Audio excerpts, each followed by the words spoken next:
The AfD is confirmed extremist, far right-wing extremist. The AfD is a German party, and while many people think this has no implication for business, in international trade, I can tell you it has massive implications, especially when you are a leader right now and you face the moment that people suddenly say, hey, we have some people here who are following extremist tendencies, what to do next? And you need to act on the matter. And that's our topic today, the case of the AfD. So let's get straight into it. What is the case of the AfD being labeled extremist? When you have certain statements, let's just put it mildly, and you have the case, for example, that someone says, I think this might be extremist and it goes against democracy, then the protection of the constitution in Germany, in this case, starts investigations. And that is a long, long process. So what we talk about, when we talk about the case of the AfD, I can tell you we're not talking about something which happened overnight. We're not talking about something which happened in an instant. We're not talking about something where just one public servant sat there and say, oh, I think that club isn't really cool, so let's just make him illegal. And by the way, they are still not illegal. They are just labeled extremist. So what they could do right now if other parties sue, and that of course needs a certain majority from the government and in the parliament, when certain parties now sue, they could make the AfD illegal, which again takes years to get through and to proceed. So what is the foundation of having such a tendency? And for example, when you now have trade partners and you suddenly have people speaking up saying, look, we have this trade partner and they are affiliated to the AfD. Could you as a leader please make a statement on this? Is that aligning with our corporate values? Is that aligning with our business values? Is that your leadership value? So you now have to talk about that if you like it or not. So first you have to know what is the foundation. It always starts with a so-called suspected case, the German Verdachtsfall. It means that someone reports and says, I think there is a movement here, a certain group of people that make statements that are not aligning with freedom, democracy, and anything this country stands for. Just briefly, they basically think it's illegal what they say. So now they look into the facts, and that already can take a long time because it's all public servants doing and checking and cross-checking, and with every single decision, people can go to court and then challenge it, and then it goes back and forth. This alone can take years. When they then say, yeah, I think there is something, then they can make you a so-called object of observation. That is the moment where they can put surveillance on you. And surveillance means they can check if you do anything that actually attacks democracy. So, for example, when you say, I want to implement dictatorship and I'm planning, for example, to get rid of the government in a violent manner, then they can, of course, prevent that. And so now they are allowed to survey you. They couldn't survey you before. It was a reactive thing in the first step, and now it becomes a so-called object of observation. In the very last step, it's proven extremist. And that's what the AfD now got. The AfD now had the public statements by German intelligence saying they are proven extremist, far right-wing extremist. We're not talking about other parties today here. This is only about the AfD. And that now gets serious because this has consequences. And before anyone now shouts, oh, this is all unsubstantiated and that's just public service randomly labeling a party. No, this is a process, and I am someone, as you know, I'm stepping up for free enterprise in any case can, and I criticize public service on many occasions, and I think rightfully so, and also in a substantiated way. Here, we simply have a case where after a long due process of years and years and years, where you can go to court again and again and again. And by the way, the AfD did. They challenged several cases, and they already challenged that they were an object of observation, but they lost in court. And now you have to see what are the consequences of that. And by the way, we have to see that until you get proven extremist, there's a high level of things you have to fulfill. Of course, they first look at the official statements. What do they say? What are the manifestos, platforms? What do they say within their speeches? Is there anything which is unacceptable, which goes against freedom and democracy? They, of course, look into what do you communicate in the party internally. However, they can only do that via legal communication. To be fair, the AfD never held back. The AfD always had candidates that publicly, again and again, made racist statements, abusive statements, left, right, and center, and they didn't get rid of them. Very simple, a case of Björn Höcke, who was one of their members, who went to court because someone called him a fascist and a Nazi. When you in Germany call someone a fascist, the fines are already severe. When you call someone a Nazi, you can basically say, when you said that, you will be put in front of court and you lose a quarter of your annual income, because for obvious reasons you cannot use this word with a German history as a background. You cannot use this in a wrong way. My father said in concentration camps, so you can't label someone a Nazi. He's not a Nazi. And by the way, Bernd Höcke, so Björn Höcke went to court, and in court he lost. The court said, no, according to the facts and data we have, that man is a fascist and a Nazi. So you can call him a fascist and a Nazi without consequences, because by proven facts he is. And what did the AfD do? They didn't get rid of him. That is probably not a smart move when you want to pretend that you are not an authoritarian, far right-wing, unacceptable, non-democratic movement. So you see here, they look at the evidence of racism, anti-Semitism, Islamophobia, hate against women, minorities, and the LGBTQI plus community, trans people and whatnot, anyone where they have a go against. And especially when it comes to the denial of human dignity, human rights, the attack of democracy, and the glorification of authoritarianism, when all this is fulfilled, and that takes years and years to prove, and with every single tiny step, the party can go to court, challenge it, and get rid of it. And they did, and they lost on all cases. So now they are proven extremist. That is a very important point here, because now it has business consequences. Because now as a business, you have to see what do you do with that. And step number one is you have to see, do you work with anything which is connected to public office in Germany? When you now, for example, because you're a regulated industry, have people who are affiliated with the AfD or they make AfD-like statements, it is not acceptable, legally not acceptable, when you are a German public servant and you not only, and I'm not talking about being a member of the AfD, if you only support the AfD in any way by any kind of social media statements or statements you make in the office, you cannot be a public servant anymore. Of course, there are gradual steps. You're not fired on the spot. No one in Germany is fired on the spot. So what happens is there will be talks, you can receive warnings, you have the right to change your behavior, you might then receive more warnings, legal proceedings, and the very final step is removal from public service, and the most extreme final step is that you lose your pensions. However, hardly ever that happens. So but you cannot be a public servant and say, oh, I like the AfD and I'm supporting the AfD. So if you have any kind of contacts right now as someone in, maybe you have some contacts where you probably have a bit of a personal connection with because you know them for years due to regulation, you have frequent contact, and you always thought, nah, a bit of a far right winger, a bit of an AfD style person. You can probably expect that this person will not be your person of contact in the future, and that will have long-lasting impact, of course. And by the way, we shouldn't be sad about these people being replaced because we don't need them. In free enterprise, however, there are not such strict rules. The point here, however, is when you now have, let's say, you have a very diverse staff, and for a long, long time when people made AfD statements, or you might even have AfD members or supporters amongst your staff, often leaders said, look, there's nothing I can do. It's freedom of speech. Freedom of speech, I can't do anything. This excuse is over now. When someone now comes along and says, we have an AfD member or an AfD supporter amongst our staff, what do you do?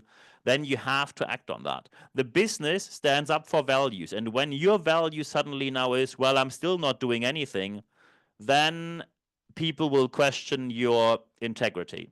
And I can just simply tell you there are many shocking moments out there, even on my own LinkedIn timeline. One leader, person who studied, coming from educated backgrounds, master's degree, said, oh yeah, I think it might be a good idea when some other party gets elected. We have to live with that, including the AfD. And by the way, when you are in business and make statements like that, do not be surprised that no one follows you from there. Because you have two kinds of legitimation as a leader. The first one is the formal one, that you've been assigned as a leader, your title, position, you're in the hierarchy somewhere, so people tell you you're allowed to do that, but that's only 50% of the game. The most important part is your social legitimation, and you lose your social legitimation when you were talking about values and attitude towards work and whatnot, and suddenly when someone says, look, this is a confirmed extremist movement, could you please just like do something that these people don't work with us? and you say, no, I think just focus on work. I don't want to deal with anything else. Then people lose any kind of respect towards you. Don't talk about values when you're not standing up for your values. Very important is, I was very surprised, and by the way, looking into a history book, we shouldn't be too surprised, unfortunately.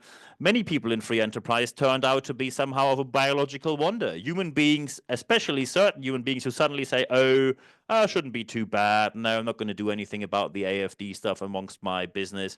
When you now say you stand up for values and suddenly you do not, you're spineless, which as a human being usually is biologically impossible. But however, you seem to be a massive step backwards to spineless objects in the evolution.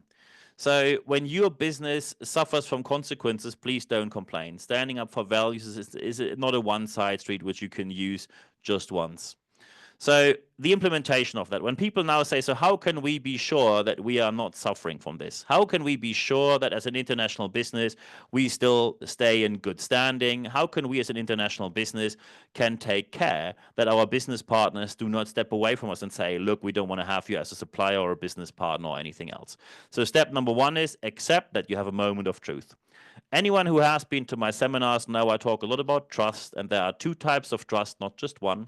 I'm sticking to Professor Cecil Neely's Harvard University research. There are two types of trust. First is the cognitive, swift trust, the trust they give fast to you very quickly, and the more important, emotional trust. Emotional trust is usually at mid-level until the moment of truth happens, and then people see how you behave, and then it goes either up or it goes down.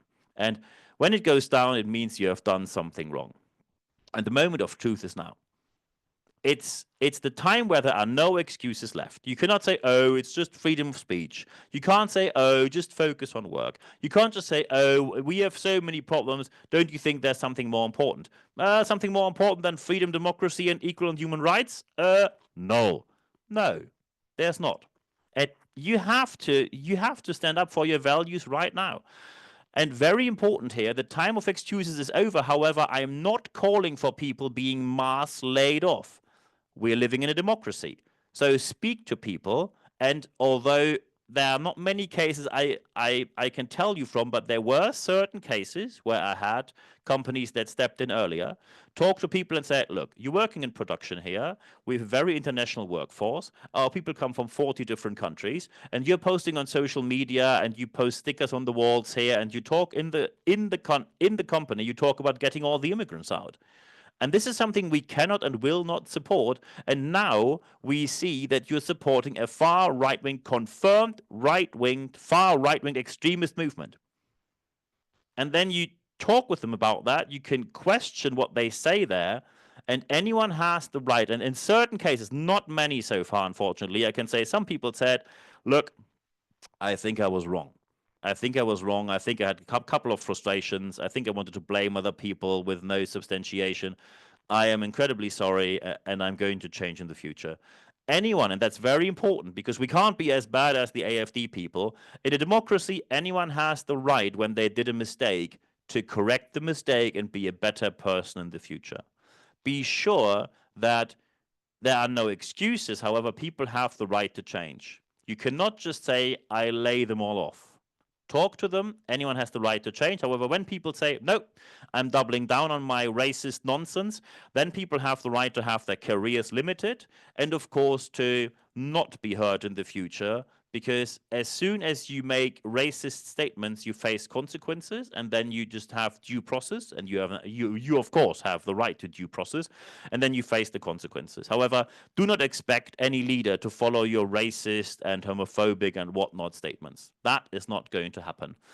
It's all about values here. People now have to step up for their values. And let's face it, it is about time. This is not a case that happened last week. I don't care if it is the AfD in Germany or the FPÖ in Austria, or if it is the Rassemblement National in France, or if it's Vox in Spain, if it's UKIP or Reform in the UK, or if it is the often extremely right-wing movement around any kind of Republican, whatever that movement is in the US right now. All of that needs to be addressed.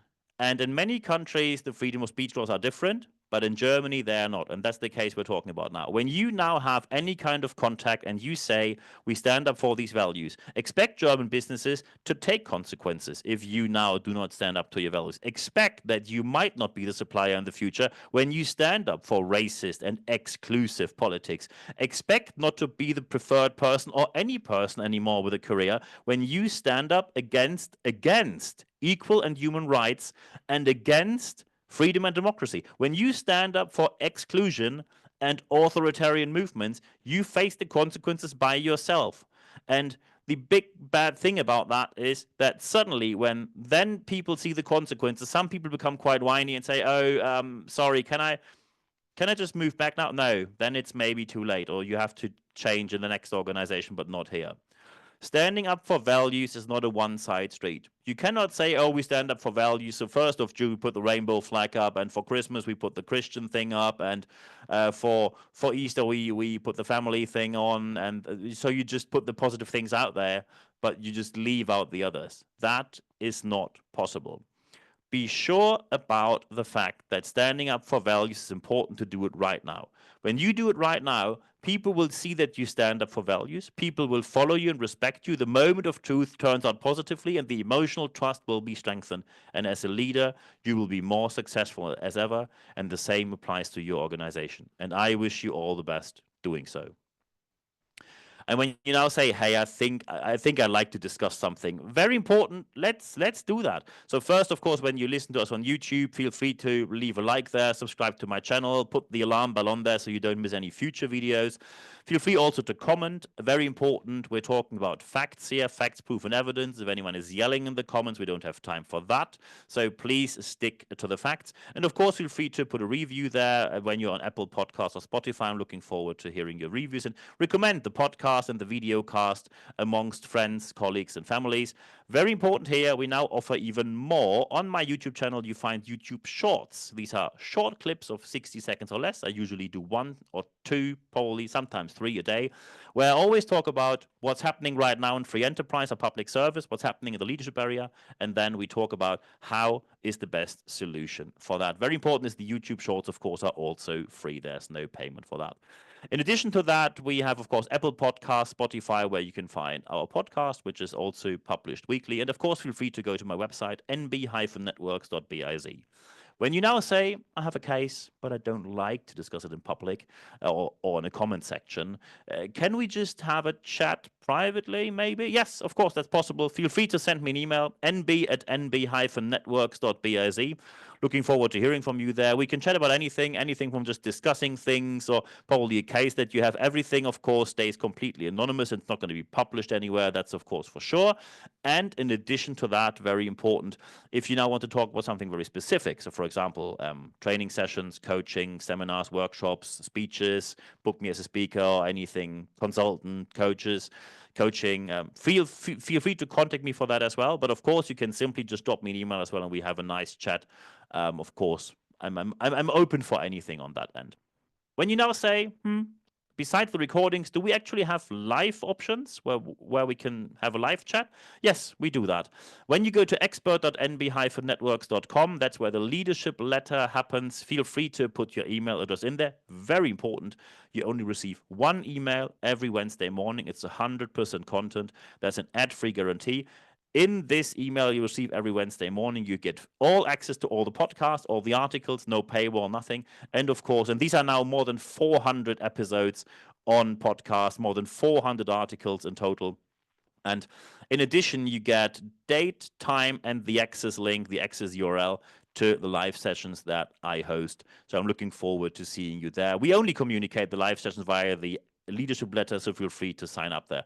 The most important thing, however, is always the last bit. Apply what you heard in this podcast, because only when you apply what you heard, you will see the positive aspects that you obviously want to see. I wish you all the best implementing this in your organization. Feel free to contact me anytime. I'm looking forward to hearing from you. I'm available 24/7. I'm answering any message within 24 hours or less. And at the end of this podcast and at the end of this video cast, there's only one thing left for me to say. Thank you very much for your time.